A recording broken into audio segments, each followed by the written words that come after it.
of the storm that's hung around for much of the last 3 days. Here are the latest numbers of folks who don't have power. At last check, National Grid still had more than 5,000 customers without service. The largest number of outages is in Warren County, and that's where Mark Mulholland spent the day. He joins us live now from our Saratoga newsroom. Good evening, Mark.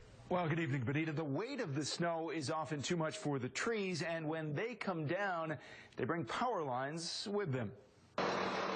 Tree crews are in high demand these days. These guys were working to remove a white pine that had fallen on a power line on Buckbee Road in Queensbury. Once they got their work done, National Grid could get to work repairing the line. This is what we do.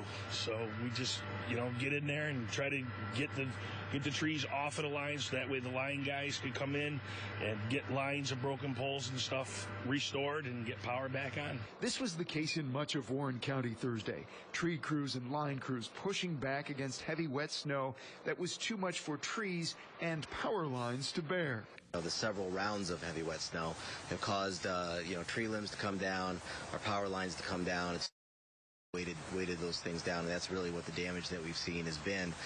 In addition to that, it's been hard to get to some of those locations because of some of the snow. Stella says National Grid has more than 600 people working in the field to restore power, and they expected to have most of the 6,000 customers without power Thursday afternoon to have it by Thursday night. Good news for Ray Bentley of Lake George, who lost power at midnight. We didn't hear anything, but we woke up around 4 to get ready to go to work, and it was very cold in the house at about 50. So we lit the gas stove and warmed everything up.